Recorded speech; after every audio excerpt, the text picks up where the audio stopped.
Everyone thought he was a lonely orphan, but his life changes when his childhood crush turns out to be a super dangerous spy and marries him. Asano was a happy young boy, but everything changed one day when his entire family got killed in a tragic car accident. He was the only one who was able to survive with scars and bandages. This scares him so much that he refuses to make any friends, because he can't bear to see them get hurt. The one person who decides to stick by him is his childhood friend Mutsumi Yozakura, who is the only person he ever talks to. Several years have passed by since then, and they have both entered high school, but even after a month of being in the class, he refuses to make any friends. A small group of 3 guys constantly ask him to hang out and to be friends, but he keeps rejecting them every single day, whereas Mutsumi has gotten friendly with everyone and has become a high school idol who is every guy's crush. She walks over to Asano and sits down with him to eat food and tells him to go out with the boys sometimes as they seem friendly, but Asano refuses to make any friends and instead turns it around, claiming that if she wants to be so friendly, why didn't she go out with the 3rd year who confessed his love for her? She tells him that she was not interested and takes out her lunchbox, but just as she was about to feed him, Hisa, who is the vice principal of the school, intercepts the bite and starts eating it.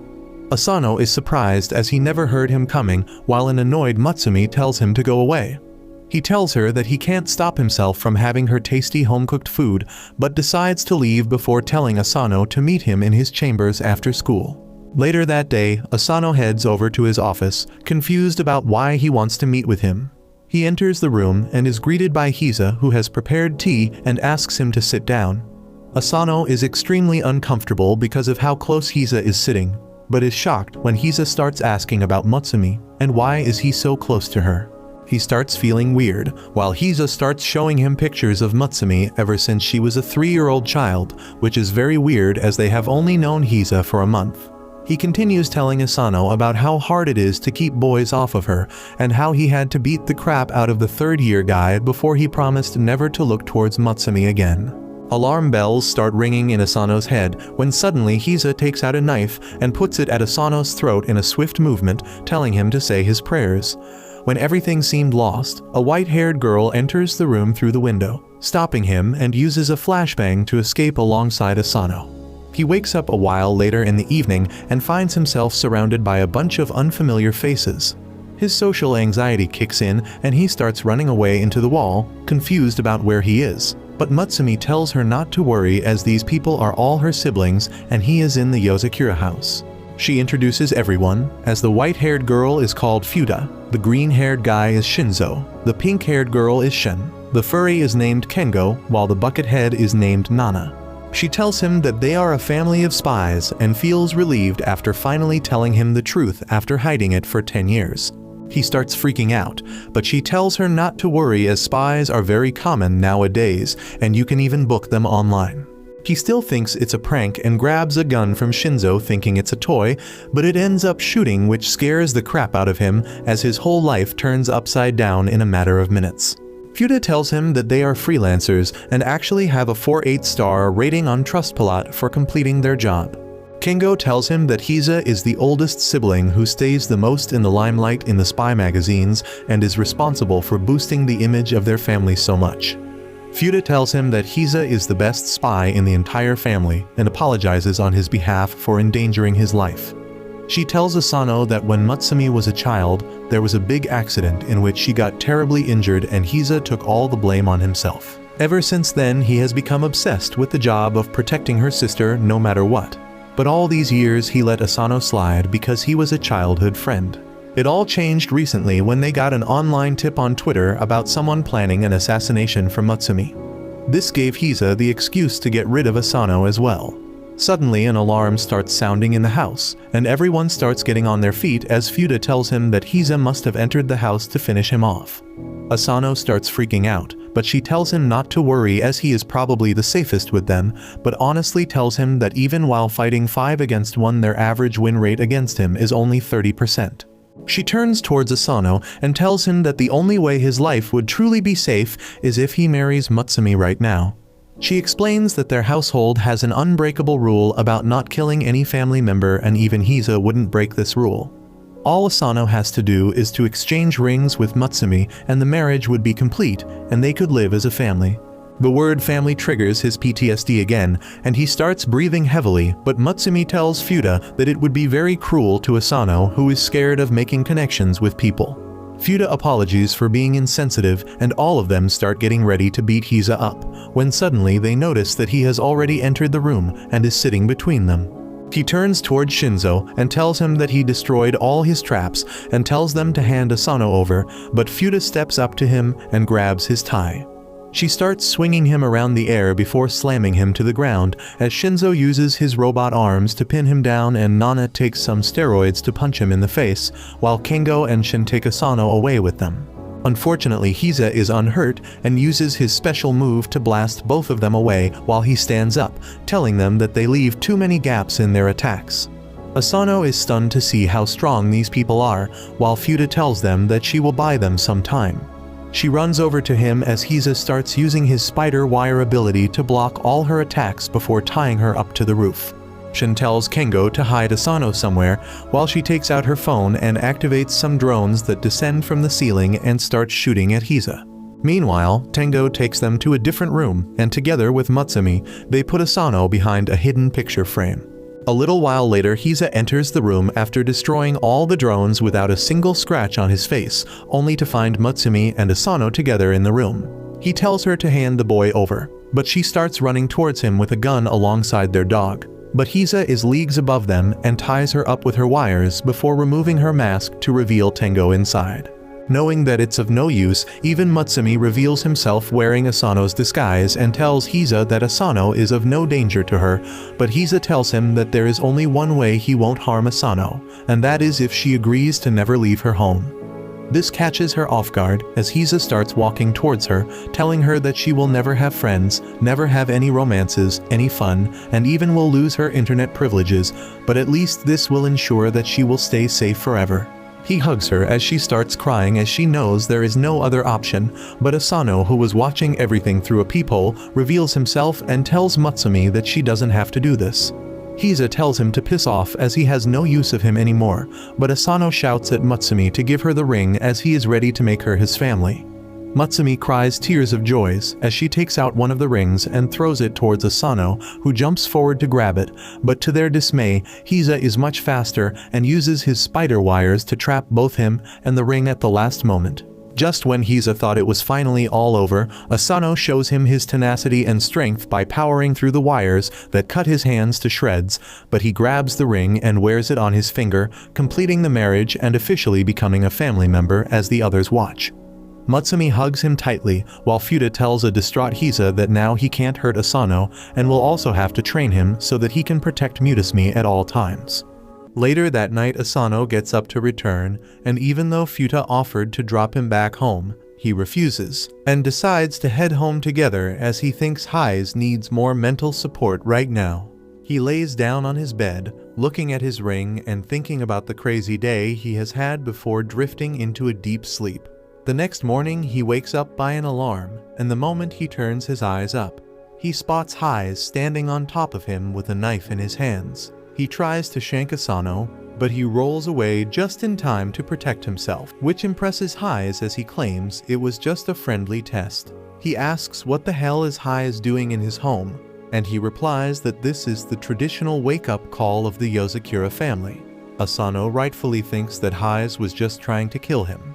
But Hize claims that this is all part of his training because to be a spy, he needs to sleep while basically keeping his eyes opened. He then tells him to get ready for traditional Yozakura morning exercise and uses his wires to completely tie him up in the air. Meanwhile, Mutsumi was making lunch for the day and hears Asano screams, so she rushes up to see what's happening only to find him suspended mid-air, while Hize forces his body parts to stretch.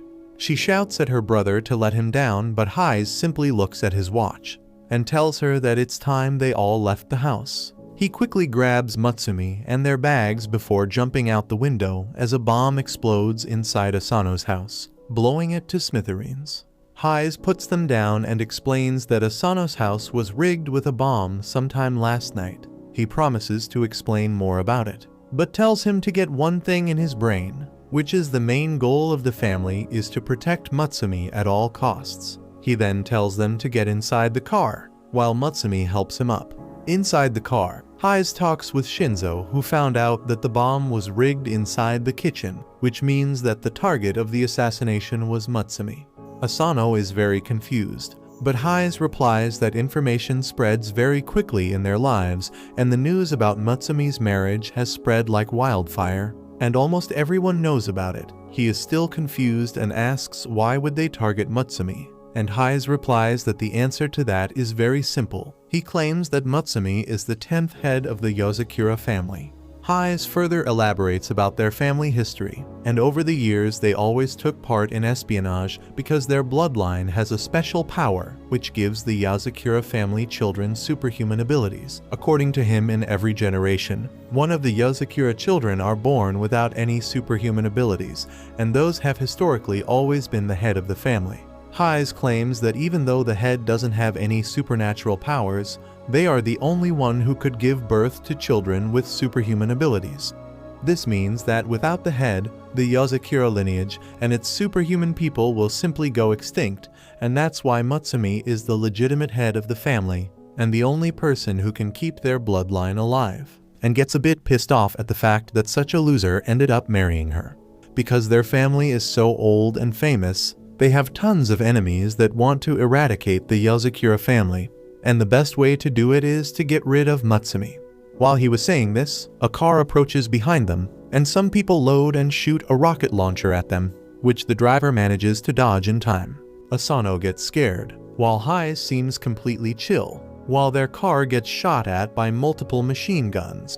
He tells him not to worry as the car is bulletproof and tells the driver to go faster. The enemies give chase and take out a heavy-powered machine gun and start shooting at the limo. While Hise calmly drinks his tea, Mutsumi tells him not to worry as their pet dog Goliath is the best driver around, which freaks him out even more, while the enemies shoot rockets at them. The sharp turns end up spilling Hise's tea, which pisses him off, so he jumps on the roof and simply uses his wires to block all the bullets while the rocket guy shoots another RPG at him, which gets utterly destroyed by his wires. After styling on them, he throws his wires and cuts the pursuing vehicles to shred, making them explode, and comes back inside as if nothing happened. He tells him that he has married Mutsumi, which means it is now his responsibility as well to protect Mutsumi at any cost. He hands Asano a gun and tells him to kill anyone who he suspects and shows him the Twitter account of the person who rigged the bomb at his house. According to Hise, he is one of the best bombers alive and is incredibly dangerous, but one flaw in him is that he is addicted to social media and basically exposes his plans himself. He tells Asano to take care of Mutsumi for the entire day as he has to attend to another job, and threatens to kill him if she even gets a scratch on her. During the pee period, he ends up getting a notification on his phone as the bomber tweets that the second bomb has been set already. He looks around and spots a shadow moving through the corridors, so he immediately heads inside towards the infirmary where the nurse asks if he wants anything, so he simply moves away. Back inside the class, he watches Mutsumi during the lunch break as she talks to her friends when suddenly he gets the notification that the third bomb has been placed as well. He looks around defeated and realizes how hard Mutsumi's life is. While he was deep in thought, the three Gus walk up to him and offer him some chocolate, which to their surprise he readily takes and eats. This shocks them as they ask what happened to him, as he wouldn't even speak to them before. Asano totally forgot about his social anxiety, but it starts creeping back in and he blacks out. He wakes up in the infirmary being overlooked by Mutsumi, who asks whether he is fine. He thinks about how nice she is and asks whether she is sure he is the right person for him. He claims that even after being childhood friends, he never knew about her family or the fact that she has to fight to survive each and every day. Hearing this, Mutsumi gives him a karate chop to the head, telling him that he is wrong and that he is the one who entered such a crazy family like his, and in truth, she always wanted to marry him.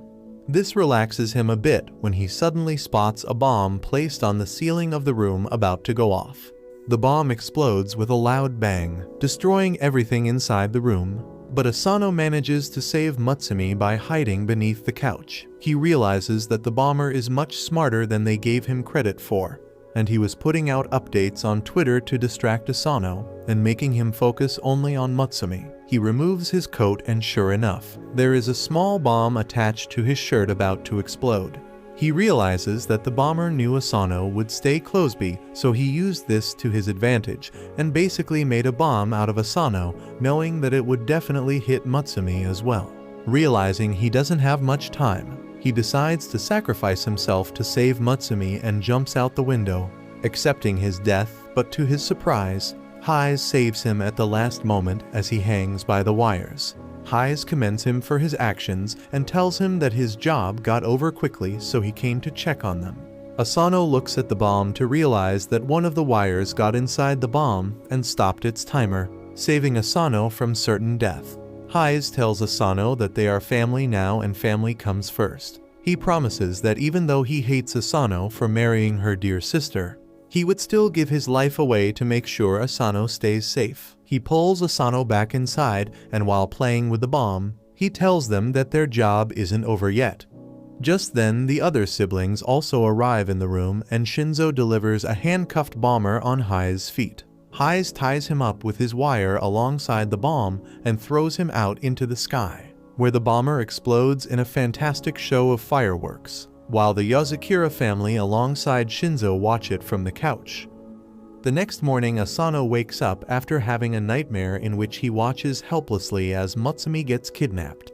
After waking up, he feels a little groggy and ends up stepping on to the tail of the doggy, who gives him a nice love bite on the arm. He comes down and is immediately patched up by Mutsumi, who apologizes for the actions of the dogs and starts playing with it very cutely. This reminds him of how sad his dream was, and to make sure it never becomes the reality, he goes up to Futa and begs her to train him so that he can become stronger. He claims that he wants to be able to protect Mutsumi from every danger, as even last time he was barely able to save her by luck and would have died if not for Hayes. She tells him that he is naive if he thinks that he can become strong so quickly and shows him her strength, while explaining that she started training in all the different forms of martial arts when she was just 3 years old and went on her first deadly mission at 6 years old. This means that even for someone with Yozakura genes, it took 3 years to master the martial arts, but it would be much longer for a normal person. She tells him that he is naive if he thinks that he can become stronger just on the basis of his emotions,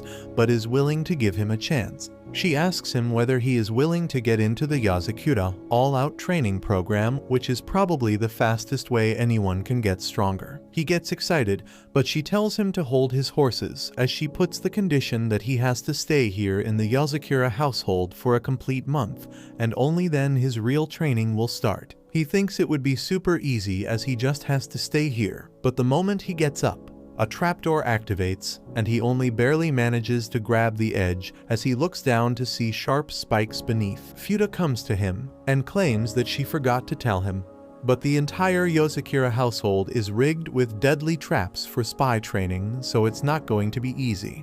But if he manages to survive, she will train him further. The next morning, he wakes up to the alarm sound of the ugliest looking bird, but because he doesn't wake up in time, a bomb ends up going off inside the room. He somehow manages to get out of the smoky room, but activates another trap as a flamethrower emerges behind him and starts burning everything in its way as he tries to run down the hall. He finally reaches the breakfast table where Mutsumi tends to his wounds, and he asks how does she manage to evade all the traps. She replies that the traps don't activate for her, which surprises him, but Shin explains that the traps are controlled by a computer, and once a person is able to dodge and disable all the traps, they get accepted as a house member by the computer and get the privilege to activate or deactivate the traps. She further tells him that normally a person can probably clear all the traps in 2 years, which is a very long time, but before Asano could argue, he starts feeling a pain in his stomach. Futa looks at him and explains that all the food in this house is laced with a small amount of poison to build the tolerance against it,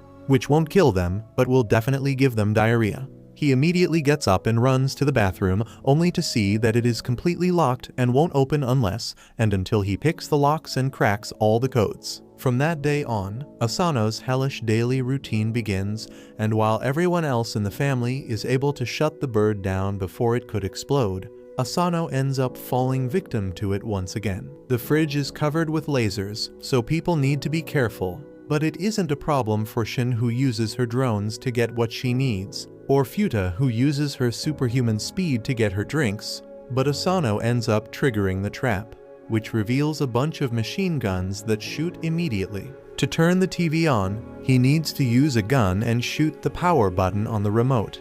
But the recoil is way too much for him, and he ends up falling down every single time. At the lunch table, he still is unable to get used to the poison or crack the codes to the washroom, even with Mutsumi's moral support, and when he tries to take a bath. The shower is meant to teach him how to survive Russian interrogation, which he hates. The next day, he goes to school and looks like a total corpse, barely answering any questions. It turns out that he has been forced to wear a 30 kg shirt to help maintain his basic strength even while resting. After another tiring day, he tries to head back to his bedroom, but spots Mutsumi, who has slept while working on the desk. He puts a blanket on top of her, and inspired by her hard work, he goes out and starts practicing his shooting skills. Mutsumu ends up waking up and takes him inside, where she offers him some tea and tells him to take it easy as he has already protected her before. She reminds him that once when she got in high school, there were a bunch of bullies who were jealous of her popularity, so they tried to take her into the shed and cut her hair off. But he appeared at the last moment and took the scissors out of their hands. Before he began cutting his own hair, the bullies thought that he was a brain-dead psychopath and got scared away, which saved Mutsumi from getting her hair chopped off. He promises her that he will get stronger and will always stay by her side, and heads back to sleep. A couple of weeks pass by, and he has learned to finally deal with the birds, shutting it off easily, and walks down to the living room by easily dodging the laser traps before he takes the pistol and shoots the power button to turn on the TV. Shinzo commends him for his skills, but Asano replies that he still can't change channels. Just then, Shin arrives inside the room and hands Shinzo the progress report of Asano ever since he came here. Later that day, the tubhead teaches him how to escape the poison gas trap, and he is even able to survive through the basic poisoned food. But when he tires the milk, he ends up getting sick again and runs off to the washroom, only to get stuck with the codes again. Suddenly, they realize that something is wrong and find him barely conscious on the floor. Futa immediately takes him to the infirmary, where they check him out, and it turns out that he got a fever because of exhaustion. She then notices something and tears off his skin, only to reveal that he was wearing a fake bodysuit, while actually he is completely battered and bruised from the training. He didn't want Mutsumu to worry, that's why he asked the furry to make him a bodysuit while getting healed by the Buckethead. She tells him that his results were extraordinary and they couldn't have been achieved without training yourself to death. She tells him to chill out and hands him a book about coding. She tells him that he needs to be on bed rest till he has completely read the book, and only then he is allowed to take part in the training again. A week passes by, and finally, he is able to crack the locks of the washroom, making everyone celebrate as he has finally passed the Yozakura House member test and now is accepted by the computer. To his horror, Shinzo takes out a 100 kg shirt, claiming that they can increase the intensity now. While Shin turns the difficulty of the traps from normal to hard, he realizes that his adventures are just getting started, as he has a long way to go before he can protect himself and Mutsumi from every danger. The next morning, Mutsumi cooks breakfast once again, while Asano enters the kitchen trying to put on her undergarments. She looks at him as if he was a freak, and tells him that he should worry about his weird fantasies and desires, as no matter how disturbing they are, she wouldn't divorce him. He claims that this is all a misunderstanding, and he just wants to practice his disguises. Suddenly, a beautiful blonde woman appears in the doorway, asking whether everything was alright. Asano doesn't know who she is, but Mutsumi immediately recognizes that it's Kengo with his disguises. He immediately starts smothering Asano, trying to weird him out, but Mutsumi tells him to knock it off and leave him alone. Just then, Haiz also appears in the kitchen and asks Mutsumi for a goodbye kiss before he leaves, and this was too much as she simply smacks both Kengo and Haiz on the head.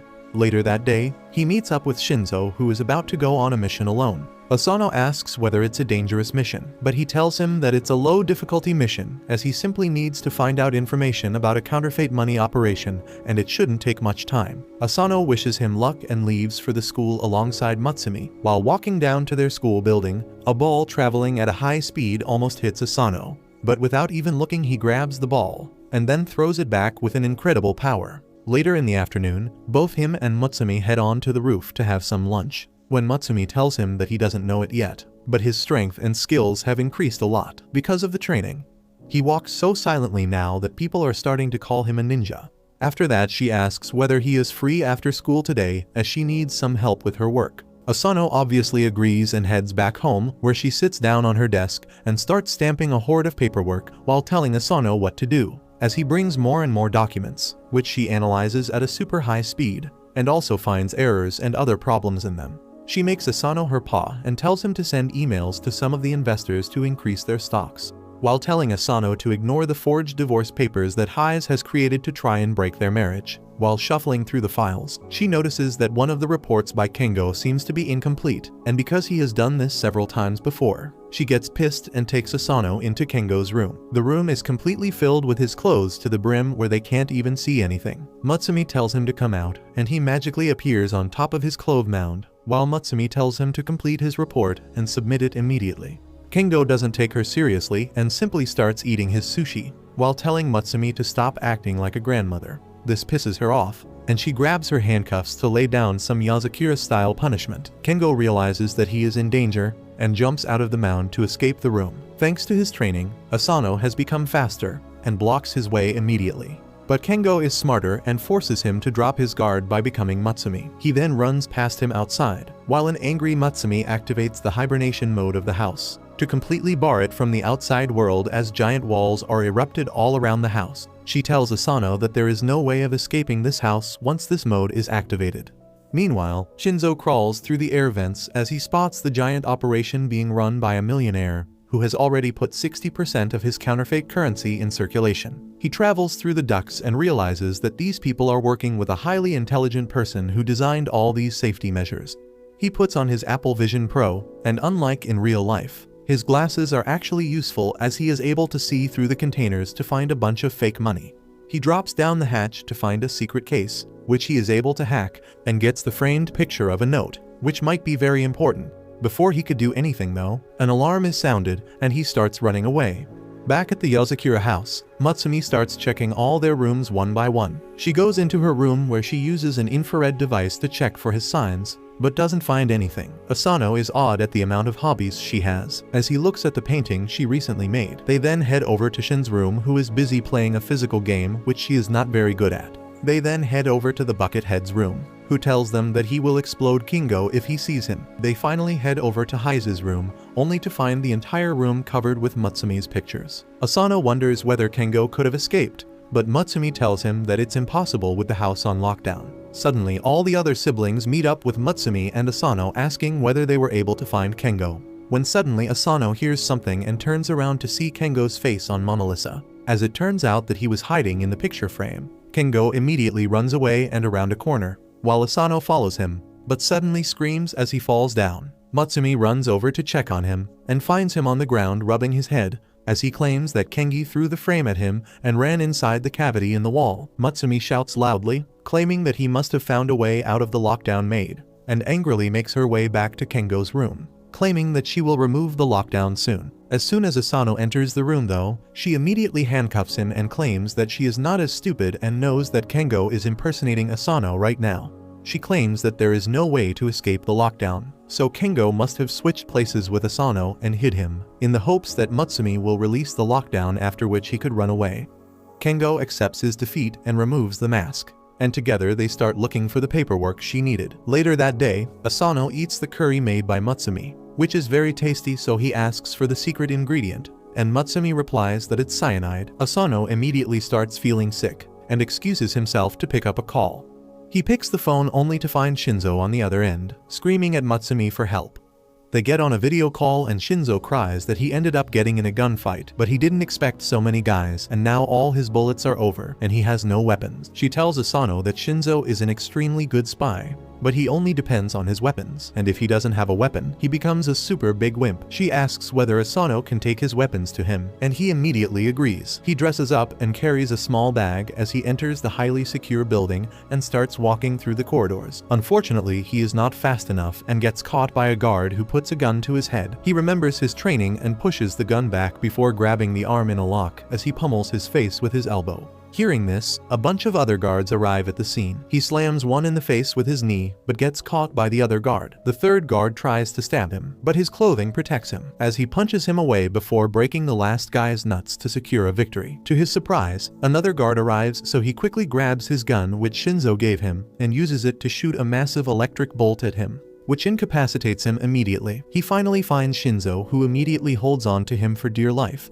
and thanks him for the guns which he keeps rubbing against his face. Suddenly some more guards enter the room, but Shinzo's personality changes as he gets up and shoots all the guards within a split second before giving Asano the framed note. He exits the room and deals with all the goons with extreme ease as he shoots all of them down, before throwing a grenade at the last group and shooting it mid-air. He then takes Asano as they start exiting the building, but Asano ends up getting shot in the leg by a sniper. He falls to the ground as he starts bleeding out, while the sniper tells Shinzo to drop his weapons. Shinzo follows the commands to make sure Asano survives and drops the gun. But Asano remembers that Shinzo can turn anything into a weapon, if it has a good grip, so he throws a fork at him, which he grabs and shoots it at the sniper's barrel, causing it to misfire. This gives him enough time to grab his gun and shoot the adversary, saving Asano's life. By the time night falls, Shinzo starts walking back while carrying Asano on his back as he thanks him for saving his life. Asano thanks him back, saying that he would have been dead if it wasn't for Shinzo saving his life from immediate death. Meanwhile, a hobo enters another facility and beats every single guard there with a hammer, asking them for the location of their leader, but they all refuse to give away the location, so he bludgeons them to death as he takes out the picture of his next target, which turns out to be Asano. Several days have passed by since the freaky shootout incident at the factory with Shinzo. Asano's leg has healed quite a bit, and the new spy family member Asano walks down a street by the side of a lonely road. It is dark already, but he has a bright look on his face while talking to Mutsumi on his cell phone. She is telling him the backstory about a special Ferris wheel in their city.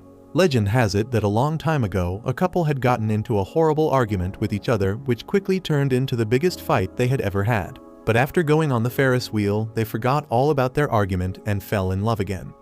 Ever since then, it has been called the matchmaking Ferris wheel. Asano giggles at the silliness of the story, and she continues to tell him that she would also like to spend a day with him there on their next day off, riding the Ferris wheel, since the rumor is that any couple that watches the sunset together from it will be happy together for a long time. He blushes a little as she continues talking, but her voice trails away into the background as he sees a white sedan pull up next to him on the side of the road. He watches intently as a man emerges from it. He is dressed shabbily in gray clothing and his hair covers most of his face, but Asano stands there and stares as the mysterious but scary-looking man turns around slowly and makes eye contact with him. Mutsumi notices that he isn't replying to her anymore, so she calls his name. But in a serious voice, he tells her he needs to hang up now and keeps the phone away. The man from the car walks in his direction and uses Asano's name to confirm his identity. Asano is a little freaked out by this stranger, knowing his name, and continues observing him as the man puts his hand in his coat and slowly pulls out a police ID card.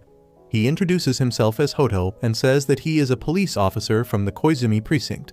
Without any further explanation, he asks Asano if he would mind coming with him to the police station for an interrogation. Without much choice to refuse, Asano complies with him and goes to the police station, where he is taken into a dark interrogation room with only one small light bulb providing light.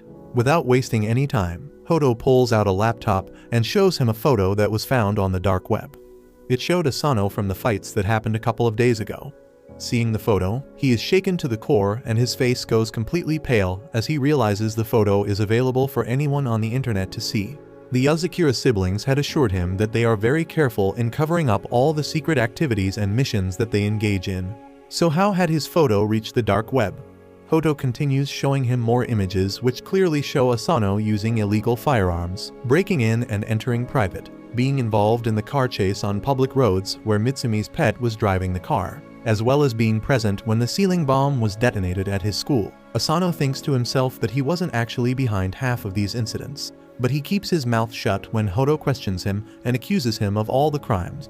Hodo goes on to tell him that he has had enough experience to know that a teenager cannot be solely responsible for such mega activities. So it is surprising that there is no photo or video evidence of any of his co-conspirators. He believes that Asano is working with a secret organization who partake in these activities on the down low. The police officer promises him that if he gives the valuable information, they will reduce the extent of his punishments for helping the police. He keeps forcing him to give up any secrets he knows and expose the people who he is working with. But Asano knows that snitches get stitches. He thinks of the Yozakura siblings, and with a fierce look in his eyes, he declares that he does not know anything at all. Hodo tells him to calm down and think it over carefully. He then pours him a glass of water, and without even trying to hide it, he opens a packet and adds a white powder-like substance to the glass. Asano watches him, and Hodo tries to cover up his actions by saying that it is just added minerals and nothing sus at all. However, the boy immediately identifies it as a truth serum and refuses to drink it. What Hodo lacks in being discreet, he makes up for in simple force.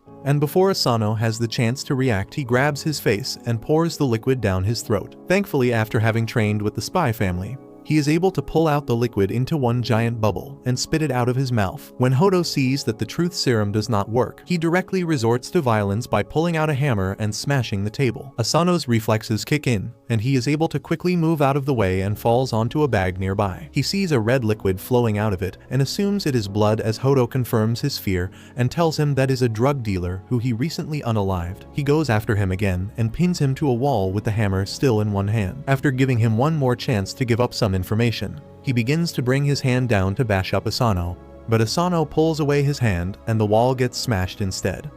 To his surprise, he sees Hiza slyly smiling at them. It turns out that Hodo was an old friend of his who helps to cover up the Yozakura activities. He was set up to test the loyalness and resistance of Asano. As it turns out, he had passed the test with flying colors and impressed the usually emotionless Hodo. The next day at school, Hiza, who is also the vice principal, takes up a class. Asano is beyond exhausted and is doing his best to keep his eyes open, but with the quietness of the class, he is tempted to give in and take a short nap. Just seconds after he closes his eyes, he sees a chalk moving at sonic speed fly right next to his head and penetrate the wall behind. He is wide awake again and using more code. Hiza tells him that he needs to train to fight off the sleep because if he doesn't, he will send more chalks flying his way. Mutsumi tries to fight her big brother and stop him from overworking Asano, but Asano agrees to train his brain to require less or no sleep. Using the duster, Hiza releases a thick smoke that puts the rest of the class to sleep, but Mutsumi is saved by her gas mask. Asano falls asleep, but even in this state, his trained body is able to react instantly and block off any chalks sent his way. With his training going so well, Asano is sent on his first mission to an amusement park to find a couple who are allegedly carrying guns with them. He is tasked with discreetly uncovering them and taking away their weapons. As he sits at the park, Mutsumi appears and tells him that she will be joining him for the mission. He is thrilled to have her there and hopes that he can have a good day with her so she will see him as a good husband. They see three suspicious couples and one by one follow them on the various roller coasters and games. Asano keeps noticing a lovey-dovey couple dressed in matching clothes who keep doing romantic things for each other. He tries to take inspiration from them and picks up a rose to give Mutsumi. The first two couples turn out to be harmless, so they stalk the final couple dressed in suits in the restaurant. Mutsumi gets up to buy them drinks and Asano notices the man pulling out a box from his coat. He pulls out his own gun to get ready for a fight, but it turns out the man was simply about to propose and it was just a ring in the box. Asano is about to be relieved, but just then he hears loud fighting happening between the lovey-dovey couple. They are throwing insults at each other and the boy walks away from the table. However, in a shocking turn of events, the girl pulls out a gun and aims it at the boy. He pulls and Uno reverse and takes out a gun to aim at her. The restaurant descends into panic and people begin rushing out the door, which Mutsumi also gets trapped in. The psychotic couple opens fire at each other, sending bullets all over the place. Asano ducks under a table to protect a boy there. He draws his gun and swiftly disarms the psycho couple with just 2 of his bullets. They are taken away by the police and the day is sort of saved by Asano. To end their time at the amusement park, Asano and Mutsumi go on the matchmaker Ferris wheel together, where he gives her the rose which was slightly damaged in the shootout. She blushes and takes it as the Ferris wheel rises to show the beautiful sunset. If the legend is true, they might be lucky enough to make it as a happy couple for the long run. A couple days pass by, and it turns out that some person has been trying to hack into the household files about all the members of the family for the past 4 days, and Shin has been trying to repel the cyber attack without sleeping for even a little bit. After a while, she is finally able to trap the hacker into a reverse hacking procedure. But the hacker uses the age-old trusted method of pulling the cord out to protect herself. Shin thinks that she has finally defeated the hacker.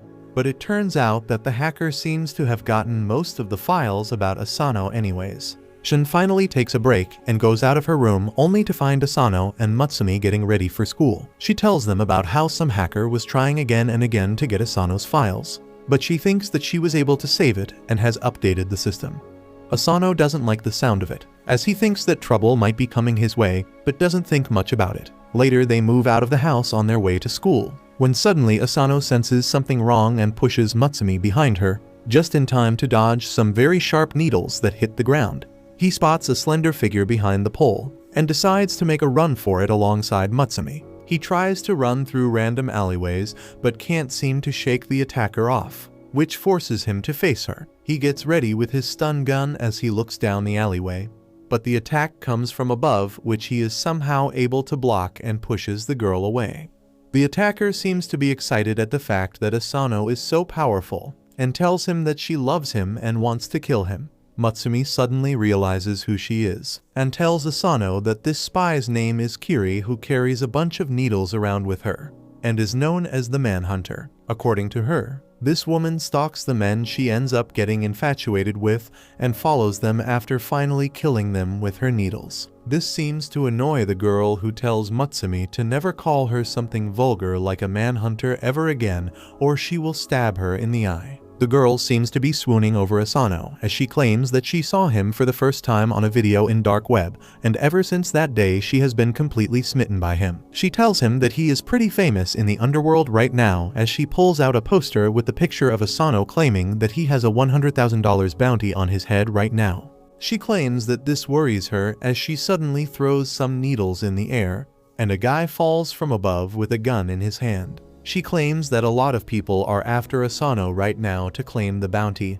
but she isn't after the money and only wants to kill him for love. She tells him that she knows everything about him, like he never walks through a garden even in a mission, always tries to repair any damages, and even pays for the ticket before riding it when on a mission.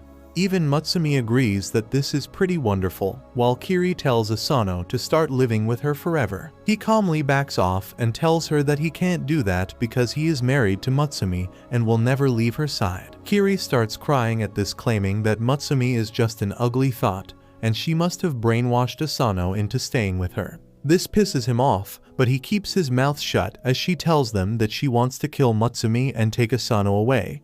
But Hise has told her not to touch even the hair on her head. This confuses them as Mutsumi asks whether Hise knows about all this. Kiri claims that no one can target anyone in the Yozakura family without the knowledge of Hise, so she took permissions from him to kill Asano, and he didn't mind at all. In fact, he even gave her the security codes to his file, which is why she was successfully able to hack through all the data.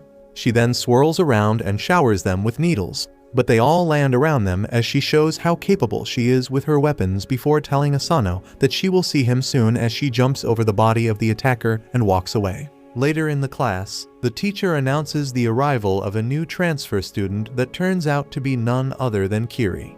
She gives a very warm greeting, and the guys already start simping for her. The teacher asks her to sit beside Asano, which scares him, and just as she was running over to the seat, she intentionally falls over and shoots a needle at him, which barely misses him as he uses a notebook to block the hit. Ever since then, his days became a game of trying to dodge the needles and make sure he stays alive. Kiri covers his entire seat with poisonous needles, puts a needle in her pencil. This all becomes a habit to him, and while eating lunch with Mutsumi, he dodges all of them without even looking. Even after all this, the entire cat and mouse game starts getting to both of them as they get tired of all this. Kiri cries on the desk as Asano blocks another one of her attacks, so out of frustration, she throws a lot of her needles in the air that get stuck in all the classmates, knocking them out. She tells him that this technique allows her to control anyone, and she commands the entire class to subdue Asano. He doesn't want to hurt random innocent people and ends up getting captured while Kiri gets ready to finish the job. Thankfully, at the last moment, Mutsumi intervenes and tells the stalker to knock it off. But before they could talk, the window opens and the assailant who Kiri knocked out before jumps in with a handgun and fires a shot at Kiri. Thankfully, Mutsumi pushes her out of the way but ends up getting grazed by the bullet herself. This pisses Asano off, who pushes everyone from top of him and shoots a stunning bullet at the attacker, quickly dispatching him as he runs to check on Mutsumi. Kiri seems to be confused at Mutsumi for trying to save her, but she replies that she is glad that someone apart from her is able to see how great Asano is, and this makes her really happy. Soon she becomes inseparable from Mutsumi and makes her new goal to kill Asano so she can have Mutsumi all for herself. This bothers him, but Mutsumi tells him to think of her as a little sister and nothing else. A couple days later, Shin ends up calling Asano in her room and claims that she wants to play some games with him, which will also be a part of his training. Mutsumi tells him that Shin takes her games very seriously, and last time when Shinzo tried to play with her, he had to stay up 3 nights in a row before he simply got knocked out. Asano starts playing the game where Shin takes the lead and starts destroying the enemies, while Asano gets the hang of it. Soon they get to the final boss, which turns out to be a steam engine which needs to be stopped.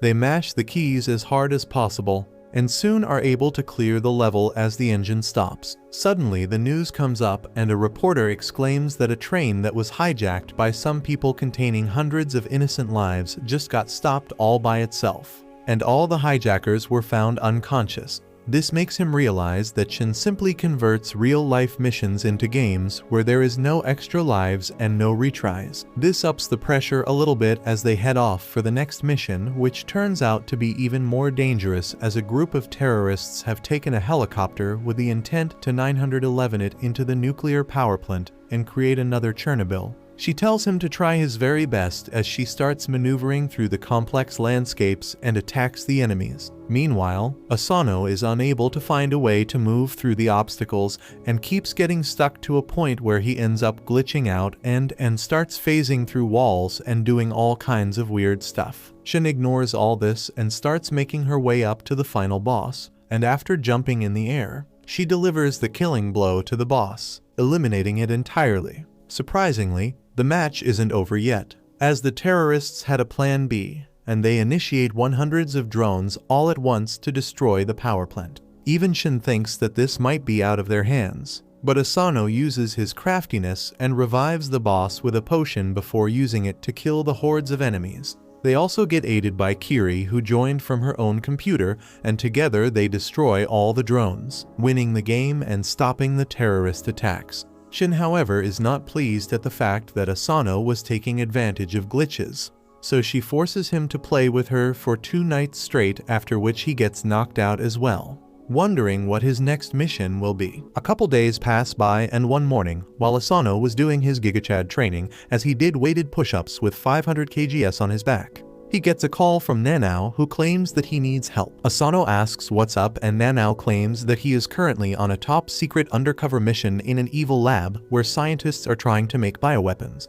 He claims that they have already created a pill which, if explodes, can instantly kill everyone outside in a 10 km area. This is all pretty serious for Asano, but Nanao talks about it as if it's an everyday matter. He tells Asano that he used his chemicals to make the entire lab sleep, but he doesn't think it would be safe for him to bring the potent bioweapon outside. So instead, he decides to gulp it down like a champ and claims that a human body has a lot of natural defenses, and his body especially is very good at dealing with things like this and will probably easily neutralize it. The only downside to that is that he immediately starts feeling very sleepy and starts acting like a drunkard. He tells Asano that he needs him to come and fetch him from this secret lab, as he can't let the scientists and the security find him while he is sleeping. Asano immediately asks him about his location, but he only provides him with a half-assed location before falling asleep. Asano gets worried and immediately dresses up before leaving for the lab location. He somehow manages to get inside the general location of the lab, but he finds it a bit weird because this all seems way too easy till now and he has seen no one. He turns around the corner and finds a bunch of guards just unconscious on the floor while he moves through the area with his gun pointed ahead. He ranks whether this is all Nanao's doing, but he doesn't think that this is the way Nanao does his job. He moves through the area when suddenly he hears a guard, but before he could deal with him, a weighted chain strikes the guard and knocks him out. Immediately 2 young men come out of the shadows who seem to know Asano as they ask whether he is also here on a mission. The green-haired guy named Sui walks up to Asano and introduces his yellow-haired friend as Oga and claims that they both work for a government intelligence unit. Asano remembers hearing about these government spies who are supposed to be top class in their jobs, unlike many of the freelance spy groups. Sui claims that they were sent to neutralize the lab and asks Oga whether he can hear anything. Oga seems to have superb hearing as he immediately senses the enemy. Sui starts walking ahead wishing Asano good luck for his mission, but Oga has other plans as he grabs Asano, claiming that they could need some allies. Asano doesn't know how to feel about this makeshift alliance, but he at least knows that they are not his enemies as they breeze through the guards, dispatching them with exceeding ease. They finally make their way through the inner lab and Asano immediately enters to find Nanao laying on the ground. He checks on him to find out that he is still alive, but seems to be in a bad condition when suddenly the chain flies towards Nanao. Thankfully, Asano instantly swats it away with his knife, which breaks on impact and also hurts his arm. He asks what's wrong with them, but Sui replies that they are sent here to neutralize the lab and have eavesdropped of his conversation with Nanao, which gave them the information that he has ingested the bioweapon, which makes him a threat itself who needs to be dealt with. Asano walks up in front of Nanao and claims that they will have to go through him first as he takes out his stun gun, while Oga tells him not to do it. Sui, however, is not this generous and uses the special thunder breathing that Zenitsu taught him to move through Asano with surprising speed as he slices through his gun and his body. Asano falls down to the ground as he starts bleeding profusely. Oga seems to be pretty pissed at Sui for this, but the green-haired lad tells him to keep his emotions in check as he walks over to kill Nanao. Asano collects whatever strength he has left and begs Sui to leave Nanao alone, but Sui has no such intentions as he takes out his sword. Suddenly, Nanao wakes up and tells them that he has already neutralized the toxins and they can check the results of his sweat on the test patch. He tells Sui that if he still intends to kill him, at least let him patch Asano first so he can live. Sui, however, seems to be calm and collected as he claims that if the toxin is neutralized, then their job is over and takes the test patch as proof before leaving him with an ointment to heal Asano. Nanao immediately heads over to Asano and tells him to keep his senses, but Asano is too badly hurt and gets knocked out. A couple of days pass by and thankfully he is alive, but also getting punished by Highs who strung him above candles as there has been an article about the Yozakura family getting defeated by the government spies, and the reporter also claims that this is the downfall of the family. This pisses Highs off, who also got review bombed on Google. But before he could do anything, Mutsumi and Nanao smack some senses in him and remove the kinky ball gag from Asano. Mutsumi tells him not to worry, but Asano claims that he deserves it because he let the Yozakura family down. Highs swings him around claiming that he can make it better by defeating the government spies and avenging his loss. He claims that they have special skills that make them the best of the best, and a battle of spies is about intel, so he needs to steal intel from them. The next day, Asano starts tailing Sui, who uses his sword to shred a delinquent's clothes before he walks near Asano and asks what he wants. Asano is shocked to find his cover blown so easily and honestly replies that he is here to learn from him. Sui claims that he doesn't really care and Asano can do whatever he wants. Immediately after, Sui leaves and starts walking at extremely high speeds, forcing Asano to run behind him. Asano tries to catch up to him by jumping through the crowd, but Sui simply uses his sword to unclothe him, after which he gets caught by the police for public exposure. The next day he tries to follow him again while on a train, but Sui does the same once again, forcing him away. The third day he hangs atop a building while Sui and Oga have their lunch, and after they are done, Sui again unclothes him before they walk away. The next day Asano is able to tail them till the evening when they are fighting with some ruffians. Asano also helps by getting rid of them, which impresses Oga, but Sui again tries to unclothe him, only this time Asano manages to dodge it a little bit and manages to save his dignity by making sure his pants were still there. Oga laughs at this, which pisses Sui off, and he loots both of them of their dignity right there. That evening Nanao heads down into the kitchen, only to find Highs chopping some crispy water. Nanao asks whether he has seen Asano and Highs replies that he found him on the front door as usual without any clothes. Nanao asks whether he put Asano back in his bed, But Haiz replies that he thought Asano would serve better as a chopping board. Nanao punches him away and puts Asano back on the table, where Asano apologizes for being so weak. Nanao tells him that he is a very cool person because he always does things in his own unpredictable way. This suddenly makes him realize something about Sui, and he goes on to tail him another day. This time he manages to do so for a full day, and by the time night comes, Sui attends to his last task of cleaning a gravestone and commends Asano for being the first person to tail him for a full day. To give him the proper respect for that, Sui claims that he will treat Asano as an equal and finish him off. He takes his sword out and attacks Asano once again like so many times before.